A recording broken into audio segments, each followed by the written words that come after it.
दोस्तों आपने सुना होगा कि इस दुनिया में वही लोग बहुत आगे बढ़ पाते हैं जिनका दिमाग तेज होता है। इस 10 मिनट की वीडियो की सबसे खास बात यह है कि इसमें आपको अपना दिमाग तेज करने के लिए यानी कि ज़्यादा इंटेलिजेंट बनने के लिए एक भी ऐसी टिप या ट्रिक नहीं बताई जाएगी जिसमें कहा जाए कि आप सुबह बादाम खा लो या इतने बजे उठो इतने बजे सो जाओ, लेकिन इसके बाद भी वीडियो के एंड तक अभी की तुलना में ज़्यादा तेज बन जाओगे। और दोस्तों मैं बड़े कॉन्फिडेंस के साथ यह कह सकता हूँ कि आप में से अधिकतर लोग तेज होने का ठीक से मतलब भी नहीं जानते होंगे। जब भी आप सुनते हो कि यार वो लड़का बड़ा तेज है, वो लड़की बड़ी तेज है, तो आप में से अधिकतर लोग यही सोचते हैं कि या तो वो बंदा पढ़ाई में तेज है या फिर बात करने में तेज है, जबकि तेज होना इन सबसे बहुत ही अलग है। और इसलिए इस वीडियो को मैंने बहुत ही रिसर्च करके बनाया है, तो मुझे आपसे कोई लाइक और कमेंट नहीं चाहिए, बल्कि आप इसको सिर्फ ध्यान से देखो और समझो। और मैं आपको गारंटी देता हूँ कि इसको पूरा देखने के बाद आपके दिमाग में एक भी ऐसा डाउट नहीं बचेगा कि आप अपने आप को कैसे तेज बनाए, क्योंकि हो सकता है आप में से कुछ लोगों को इस वीडियो को देखने के बाद ऐसा लगे कि यार वो तो पहले से ही तेज है। तो दोस्तों तेज बनने के लिए आपको सबसे पहले ये समझना पड़ेगा कि तेज दिमाग का मीनिंग क्या होता है।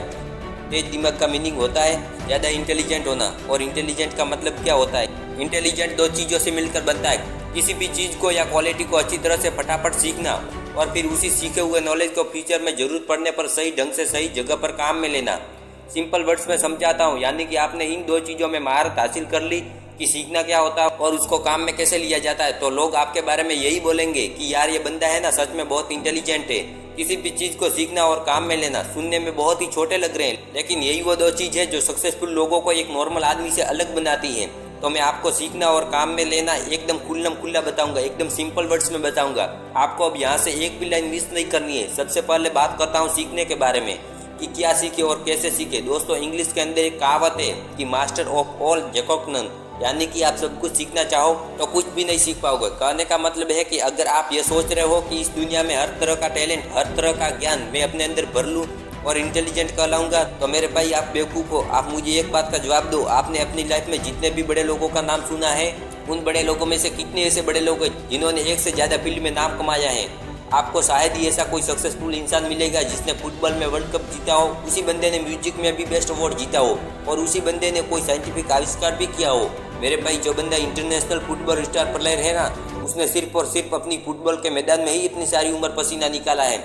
जिस बंदे ने म्यूजिक में बेस्ट अवार्ड जीता है उसने हर दिन और रात सिर्फ और सिर्फ म्यूजिक के अंदर ही लगाया है। जिस बंदे ने किसी नई चीज़ का आविष्कार किया है उसने हमेशा अपना टाइम साइंटिफिक आविष्कार में ही लगाया है। और यही वो एक चीज़ है जो उनको उस फील्ड में एक आम आदमी से बहुत ज़्यादा इंटेलिजेंट बनाती है। जी हाँ, इंटेलिजेंट का मतलब यह नहीं है कि सिर्फ अपनी स्कूल लाइफ में हमेशा टॉप करने वाला ही जिंदगी में इंटेलिजेंट कहलाता है। हर वो बंदा जो किसी भी फील्ड के बारे में औरों से ज़्यादा जानता हो, औरों से ज़्यादा करके दिखा सकता है, वही इसलिए इंटेलिजेंट कहलाता है। लेकिन हमारे साथ क्या होता है, जब भी हम टीवी के अंदर क्रिकेट देखेंगे तो सोचेंगे कि मुझे तो यार क्रिकेटर ही बनना है। एक साल बाद आपका फ्रेंड आईएएस बन जाता है तो फिर आप सोचोगे कि मुझे अब आईएएस ही बनना है। फिर एक साल बाद आपका कोई दोस्त सक्सेसफुल वेबसाइट बना देता है तो फिर आप सोचेंगे कि मुझे अब वेबसाइट ही बनानी है। इसलिए दोस्तों सबसे पहले आपको यह समझना पड़ेगा कि सक्सेसफुल होने के लिए अपने करियर का, अपने फील्ड का डिसीजन एक बार ही सोच समझ कर लिया जाता है। और आपने एक बार जैसा भी डिसीजन ले लिया आपको उसे कभी नहीं छोड़ना है, क्योंकि मैं 100% कॉन्फिडेंस के साथ बोल सकता हूँ कि आपने हमेशा अपना टारगेट, अपनी डायरेक्शन पूरी जिंदगी एक तरफ ही रखी है तो आप उसमें निश्चित रूप से इंटेलिजेंट बन जाओगे। और इंटेलिजेंट बनने के बाद आप क्या क्या कर सकते हो वो तो आपको भी पता होगा। इसलिए आपको अगर इंटेलिजेंट बनना है सब कुछ नहीं सीखना, सिर्फ वही सीखना है जिसमें आपका टारगेट पूरा होगा, जिसमें आपको वो रिजल्ट मिलेगा जो आप चाहते हो। अगर आपको लगता है कि आपको एक्टिंग सीखनी है तो मरते दम तक आपके दिमाग में हर सेकंड, हर मिनट यही चलना चाहिए कि मुझे सिर्फ एक्टिंग ही करनी है और कोई सेकंड थॉट नहीं है मेरे पास। और ऐसे ही सोच सोच करके आपको अपनी एक्टिंग दिन प्रतिदिन सुधारते रहना है। अगर आपको एक दिन डॉक्टर बनना है तो आपको हर हाल में यही सोचना है कि मेरे लिए डॉक्टर से बड़ी कोई चीज नहीं है और आपको सिर्फ और सिर्फ वही डॉक्टर वाली इंटेलिजेंस पर ध्यान देना है। आपको किल का एग्जाम्पल देता हूँ। कोई भी किल आगे से जितनी नुकीली होगी वो उतनी ही आसानी से और उतनी ही अंदर तक दीवार में चली जाएगी। तो किल के नुकीले सिरे का मतलब है आपका जो भी फील्ड है, आपकी लाइफ का जो भी टारगेट है या जो आपने सोचा है कि मुझे यही करना है, आपको सिर्फ उसी पर ध्यान देना है, उसी को शार्प करना है, उसी को प्रैक्टिकली सीखने की कोशिश करना है। तो जब आप यह डिसाइड कर लो कि सीखना क्या होता है तो फिर बात आती है उसको सीखे कैसे। आपको अभी बहुत ही सिंपल तरीका बताता हूँ। आप जिस भी फील्ड में इंटेलिजेंट बनना चाहते हो उस फील्ड में यह देखो कि आपसे पहले और कितने इंटेलिजेंट सक्सेसफुल लोग हैं और उन सब इंटेलिजेंट्स में सबसे टॉप के इंटेलिजेंट्स कौन कौन है।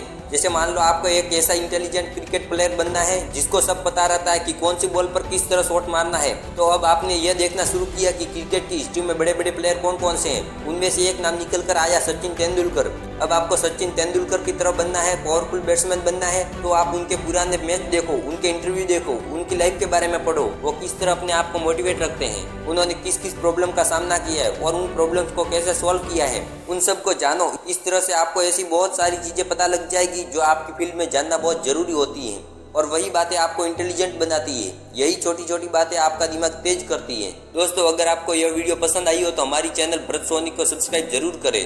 जय हिंद, वंदे मातरम।